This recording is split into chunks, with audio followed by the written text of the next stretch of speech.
북한의 평창 동계올림픽 참가에 대한 관심은 이제 국제올림픽위원회 본부가 있는 스위스 로잔으로 향하고 있습니다.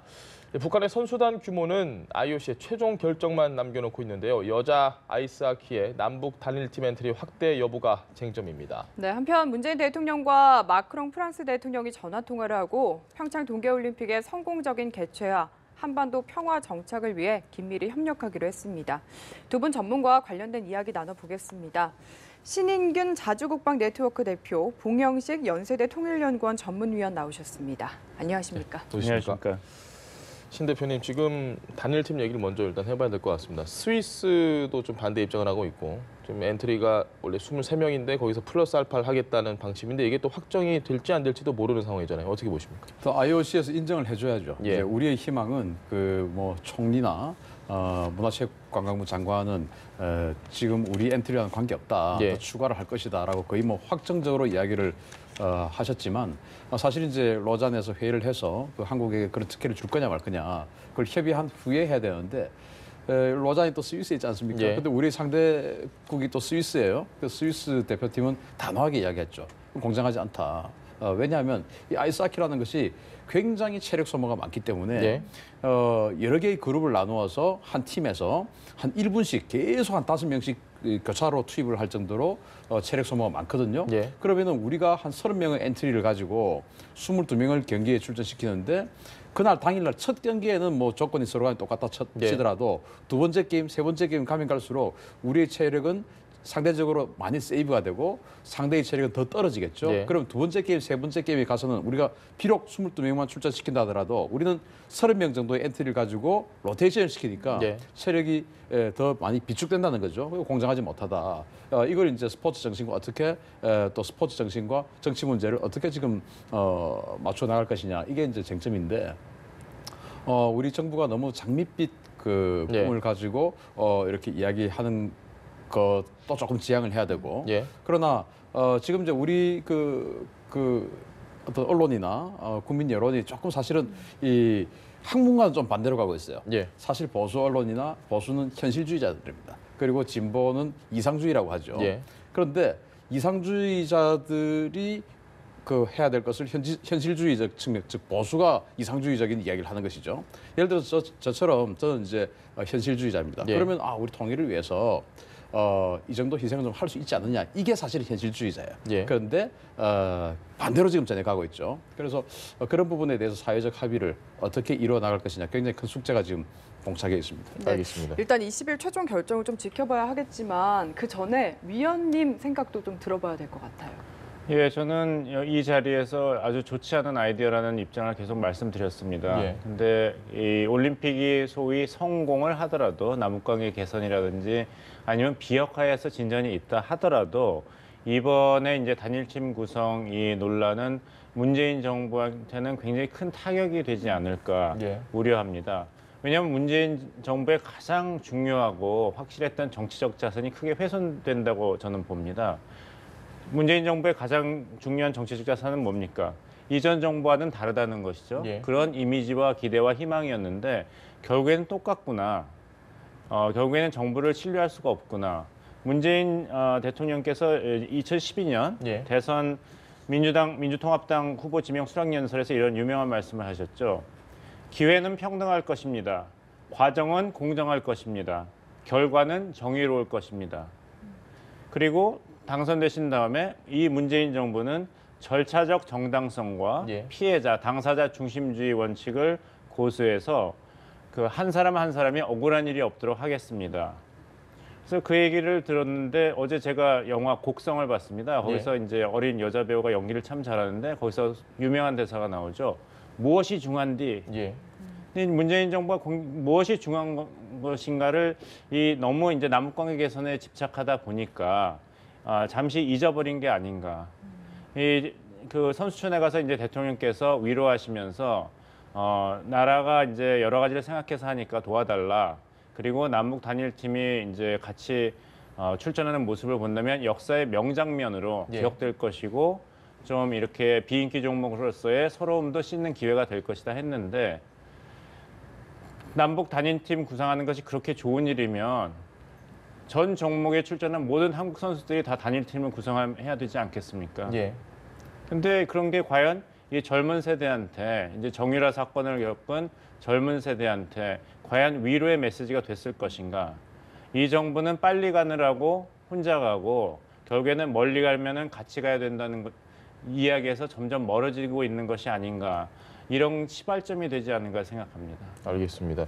사실 이 단일팀을 놓고 뭐 대승적인 의미 그리고 남북관계 협력의 상징적인 의미 이런 이야기도 많이 하지만 이 조명균 통일부 장관의 어제 이야기를 좀 들어보면 이런 얘기를 했습니다. 우리 선수단에게 피해가 가지 않도록 하겠다는 게 원칙이다라는 이야기를 했는데 일단 단일팀을 구성하는 것 자체가 글쎄요, 이 스포츠를 모르는 것이 아닌가라는 지적도 분명히 있거든요. 이 하키를 너무 모르는 게 아닌가. 이런 이야기에 대해서는 어떻게 좀 보십니까? 이제 이게 개인 경기 같으면 예. 큰 문제가 없죠. 또 덜할 수 있죠, 문제가. 그런데 문제는 이 단체 종목입니다. 우리가 팀워크란 말을 왜 하겠습니까?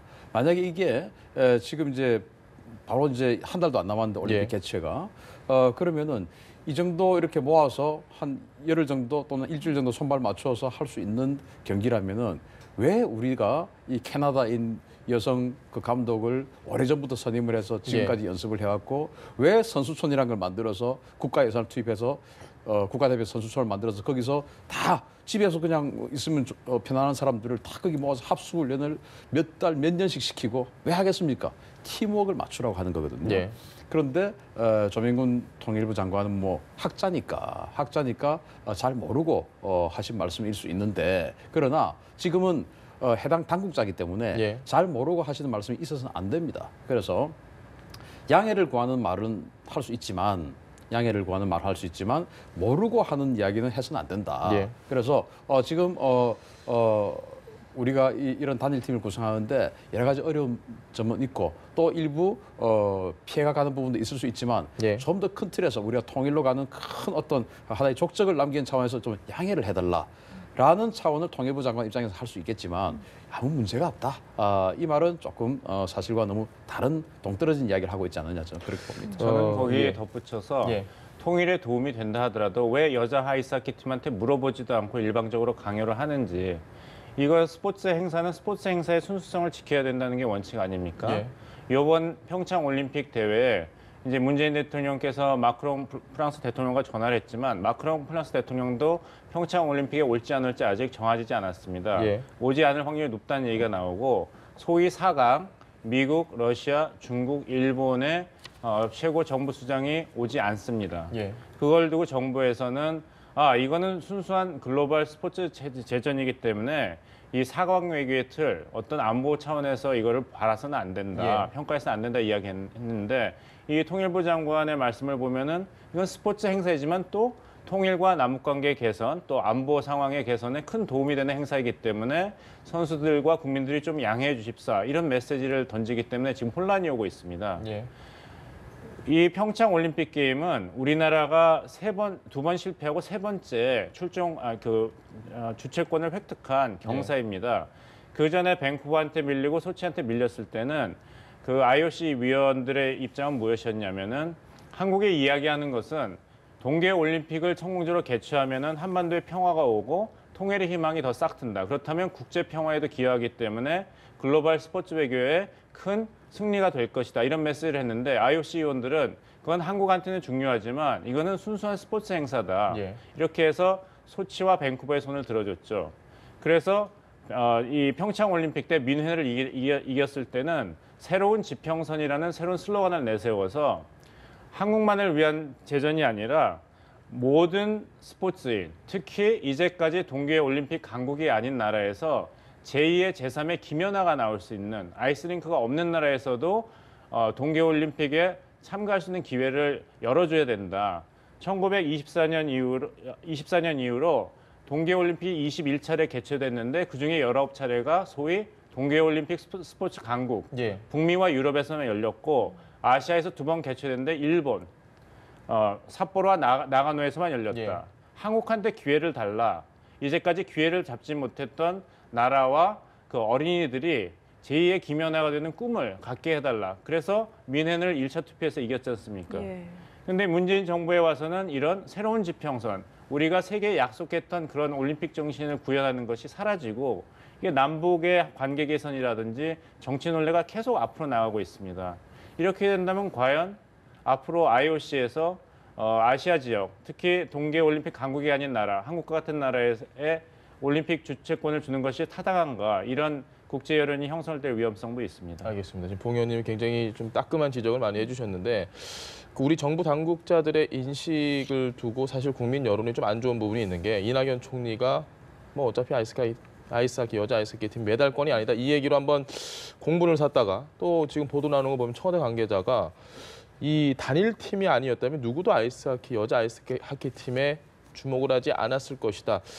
지금 이런 인식들 자체가 상당히 좀 이 올림픽이라는 그 공정한 스포츠라는 것에 전혀 지금 이해도가 없는 건지 아니면 너무 대승적인 거에 좀 집중을 하는 건지 어떻게 해석을 해야 될까요? 그래서 제가 아까 이제 첫 질문에서 그 현실주의자들과 이상주의자가 지금 바뀐 것 같다. 예. 그런 이야기를 했죠. 그 이상주의자들이 아까 우리 봉 의원님 말씀하신 대로 절차, 이런 과정 이런 것을 더 중시하고 현실주의자들은 결과를 중시합니다. 그게 또 그동안 통상적으로 보수주의자들이 그렇게 해왔었고 예. 또 진보주의자들은 또 그 결과보다는 과정을 또 중시하는 뭐 그런 행태를 보여왔었죠. 예. 그게 또 정치학입니다.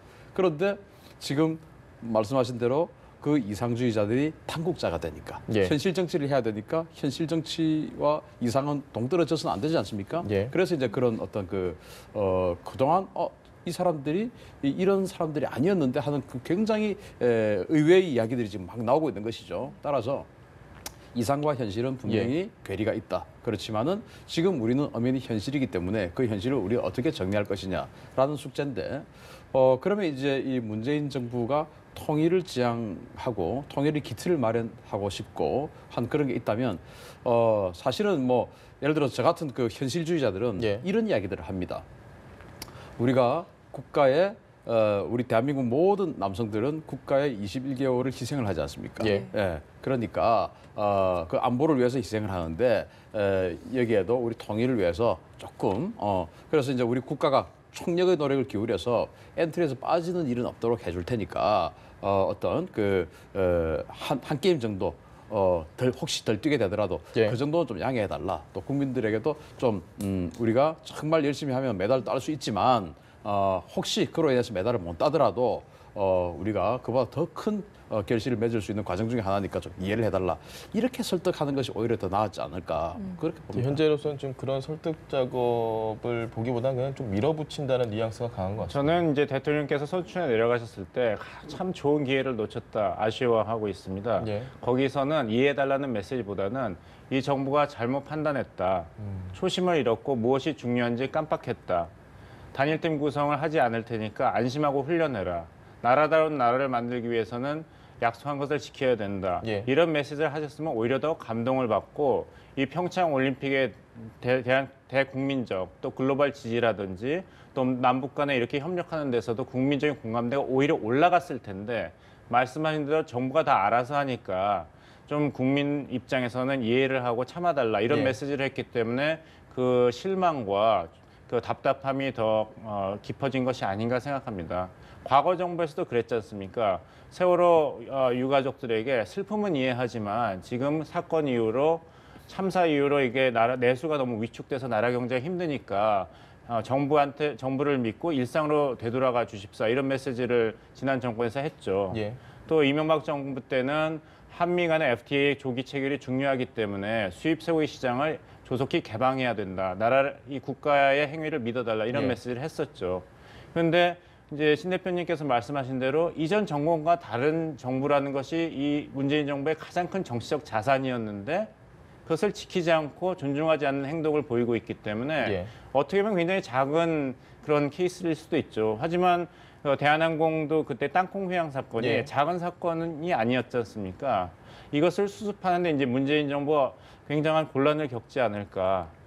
통일에 집착해서 너무 이렇게 처음에 국민과 약속했던 것을 너무 쉽게 8개월 만에 저버리는 그런 인상을 준 것이 아닌가 이렇게 생각합니다. 알겠습니다. 네, 이 평창 올림픽 관련해서요. 좀 전체적으로는 긍정적이어도 특히 단일팀 문제와 관련해서는 좀 부정적인 여론이 많다라는 느낌이 강한데 특히 20, 30대가 좀 그런 것 같기도 하고요. 대표님 보시기에는 좀 분위기가 어떤 것 같습니까? 그게 이제 그 피해를 보는 사람이 있기 때문이죠. 예. 분명히 이낙연 총리의 말씀은 사실은 그 국가를 책임지고 있는 사람들이 함부로 해서는 안 되는 그런 자작거리에서는 할 수 있는 이야기를 그냥 쉽게 뱉은 그런 이야기 아니겠습니까? 예. 그런데 비록 그것이 현실이라 하더라도 어쨌든 그날을 위해서 정말 몇 년을 땀을 흘리고 또 정말 고통을 감내하고 그런 사람들이 예를 들어서 이제 우리가 그 엔트리가 23명이라 하더라도 그 모든 사람들이 다 뛸 수는 없어요. 또 그리고 또 조금 더 뛰고 싶을 수도 있어요. 그런데 그 북한 선수를 5명, 6명 또는 10명 정도를 더 엔트리에 넣어서 비록 로테이션을 시키니까 비록 한 경기 정도를 못 뛴다든지 어쨌든 30명이 되더라도 22명만 경기에 나갈 수가 있으니까. 예. 그래서 못 뛰게 되는 선수들 그리고 어쩌면 아예 한 경기도 못 뛸 수도 있는 선수가 있다면 그 선수에 대한 그 마음을 우리 국민들이 감정이입을 대신하는 거죠. 내가 저 사람이라면 과거에도 그런 감정이입을 대신해왔지 않습니까? 예. 최근에 박종철 고문 사건으로 인한 1987이라는 영화 이런 여러 가지들이 내가 제 입장이었다면 이런 감정이입이 되기 때문에 국민들이 다 마음을 모아서 우리가 87학번들 예. 제가 87학번인데 그때 이제 6.29선을 이끌어낸 60항쟁을 이제 국민들이 하고 넥타이 부대가 동원이 되고 막 동원이 아니고 스스로 자발적 참여를 하고 예. 그런 일이 있었지 않습니까? 마찬가지로 지금의 20, 30대들도 내가 저 사람이었다면 내가 비록 메달을 따지 못하는 난 흙수저지만 그렇지만 난 내 자리에서 최선을 다한다. 그런데 왜 아무도 안 알아주는 거지? 이제 이런 그 모두가 김연아는 아닐지라도 그 모두가 최선을 다했다는 거죠. 예. 왜 그 최선을 다해서 알아주지 않느냐? 이런 이제 젊은이들의 또 자기가 지금 취업이 잘 안 되고 여러 가지 어떤 어려움이 있는 것을 그런 쪽으로 감정이입을 해나가는 것이 아닌가. 그러니까 이제 비인기 종목인 여자 아이스하키가 단일팀 되면 주목받고 좋지 않느냐 하는데 예. 저는 제가 여자 아이스하키 선수라면 굉장히 모욕감을 느꼈을 것 같습니다. 아이스하키를 하는 이 여자 선수들이 걸그룹이 되고자 하는 것이 아니지 않습니까? 네. 그냥 열심히 뛰고 메달을 못 따더라도 땀을 흘리고 정말 아이스하키가 좋아서 하던 공부도 멈추고 참여하는 분들이 많은데 예. 왜 그 마음을 이 정부가 몰라주는지 이제 역대 정권 중에서는 가장 이해해 준다고 약속을 한 정부인데 그 충격이 상당히 클 것 같습니다. 알겠습니다. 단일 관련해서 논란도 많은데 지금 고위급회담에서 나왔던 의제 중에 하나가 군사당국회담에 대한 이야기가 있었습니다. 그래서 이게 언제쯤 이야기가 나올까 하는데 지금 현재 분위기만 보면 좀 상당히 뒤로 미뤄질 것 같습니다. 이게 아마도 남과 북이 동시에 공유를 하고 있을 겁니다. 군사당국회담의 의제는 분명히 북한 같은 경우는 일단 당면적으로 그 심리전을 중단하자 예. 하는 것이 당면 과제일 테고 우리도 지금 이제 북한이 열병식을 준비하고 있지 않습니까? 예. 우리 그 평창 올림픽 개막식 바로 전날 자신들의 건군 70주년이라고 열병식을 대규모로 준비하고 있으니까 그거 하지 마라. 예. 또 북한은 그러면은 너희들은 올림픽 직후에 있을 한미 군사 연습 하지 마라. 예. 또 우리는 핵 개발 중단해라. 이 군사 회담의 이 궁극점은 핵 개발 중단하라. 예. 이거고 저쪽은 한미 군사 연습 중단하라. 이거거든요. 이거를 지금부터 스타트한다면 단일 팀이고 뭐고 다 물거품이 깨져버릴 수 되는, 있죠. 예. 그래서 그걸 알기 때문에 그 후과가 너무나 크다는 걸 알기 때문에 서로 조심하고 통신선으로만 군이 지금 해줄 수 있는 것은 통관만 해주면 되는 것이거든요. 예. 그리고 안전보장 같은 경우는 경찰과 이런 또 다른 팀에서 또 하기 때문에 군은 이제 이 평창 전체 그 안전을 책임지는 서포트 개념이지 책임 주관자가 아니에요. 그건 이제 다른 쪽에서 하기 때문에 이 통관한 휴전선 DMZ를 넘어오는 이런 부분에 있어서 군만 협조하면 되니까 딱 그 선까지만 올림픽 열릴 때까지는 저는 그렇게 조금 피해가는 그런 상황이 아닌가 생각합니다. 알겠습니다. 네, 그렇다면 군사회담 시기는 뭔가 올림픽 후 어느 정도 좀 예상을 해볼 수 있을까요? 아무래도 이제 올림픽, 패럴림픽까지 북한이 참가한다고 했으니까요. 아직 시간이 있습니다. 저도 신 대표님 말씀에 동감하는 것이 예. 저희가 앞으로 여러 가지 넘어야 될 산이 많고 중요한 과제들이 많은데 북한과 협상을 제대로 하려면은 이 카드를 계속 확보해야 됩니다. 예. 너무 앞서가지고 평창 올림픽 단기간의 성과에만 집중해서 모든 협상 카드를 다 소진해 버린다면 나중에 더 큰 문제, 한반도에서의 한미 연합 훈련을 어떻게 할 것인가, 북한에 대한 요구를 어떻게 효과적으로 대할 것인가, 또 비핵화로 어떻게 이 한반도 긴장 완화를 이어나갈 것인가 할 때 저희가 북한한테 영향력을 행사할 수 있는 카드가 없다면 굉장히 곤란하지 않겠습니까? 예. 그러니까 어떻게 본다면 장기적인 관점에서 긴 호흡을 가지고 군사회담에 대처하는 것이 현명하다고 생각합니다.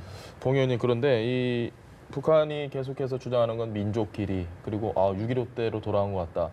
상당히 평화적인 분위기를 만들어가는 것 같은데 또 올림픽 개막식 전날 대규모 군사 열병식이다. 상당히 좀 의아한 부분이 있습니다. 이건 어떻게 받아들여야 될까요? 근데 상당히 예상했던 부분이라고 볼 수 있습니다. 북한은 자기 길을 가는 것이죠. 김정일 위원장의 신년사에서도 우리 민족의 쾌거라고 평창 올림픽 그 개최를 얘기했지만 또 동시에 2018년이 중요한 이유는 건국 70주년이다. 예. 그러니까 김정은 위원장 입장과 이제 북한 정부 입장에서는 두 가지 중요한 일을 다 해야죠.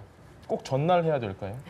그날이 이제 또 그 창건 기념이 그와 관련이 있기 때문에 예. 하는 거고 결국에는 이제 그런 얘기를 했지 않습니까? 미국의 트럼프 대통령도 이 북한이 평화공세로 나오고 올림픽에 참가하는 거는 한국과 미국 간의 이간질을 시키고 또 이제 한국에서의 이제 남남 갈등을 유발하려는 전략인 걸 알지만서도 대화에 한번 기회를 주는 것도 전략적인 의미가 있다. 이래서 문재인 정부도 그렇고 미국 정부도 이게 받은 것이지 않습니까? 그러니까 여기서부터 이제 서로 간에 이제 어떻게 본다면 체스 게임일까요? 예. 그것이 있는 것이고 북한 입장으로서는 계속해서 이번 올림픽 전후 기간을 북한의 어떤 선전 그리고 이제 평화 공세에 좋은 기회로 삼는 거는 제가 북한 정권이라도 이것을 최대한도로 활용하려고 할 것입니다.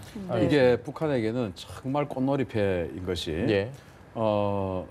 이제 마침 이 건군절이 올림픽 개최일 하루 전이기 때문에 예. 그날이 생일이니까 그날 생일 잔치 하는 겁니다.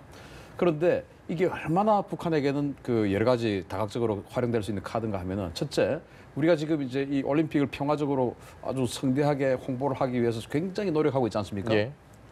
그런데 그 하루 전날 북한이 대규모 군사 퍼레이드를 한다. 그러면서 뭐 그 연설을 갖다가 뭐 굉장히 또 과격한 연설을 예. 또 해야 된다.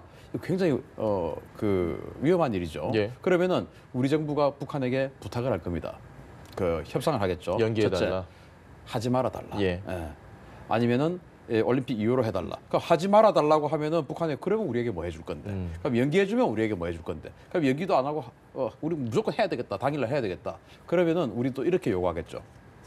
그러면 새로운 전략 무기는 공개하지 말아 달라. 예. 그냥 기존 했던 그 수준에서만 해달라. 왜? 또 새로운 걸 가지고 또 자극되지 않습니까? 올림픽 하는 전날 완전히 찬물을 끼얹는 것인데 예. 새로운 거 하지 말아 달라. 또 그 다음은 그래도 해야 되겠다. 그러면은 조선중앙TV를 통해서 밖으로 이 자료를 송출하지 말아 달라. 이런 여러 가지 단계가 있기 때문에 그 예. 하나하나 다 그 살라미로 이렇게 쳐가지고 다 뭔가 조건을 이루어낼 수 있는 것이기 때문에 굉장히 유리한 카드를 갖다가 지금 북한은 지고 흔드는 겁니다. 알겠습니다. 네, 알겠습니다. 오늘 말씀은 여기까지 나눠보도록 하겠습니다. 신인균 자주국방 네트워크 대표, 봉영식 연세대 통일연구원 전문위원 두 분과 함께했습니다. 감사합니다. 고맙습니다.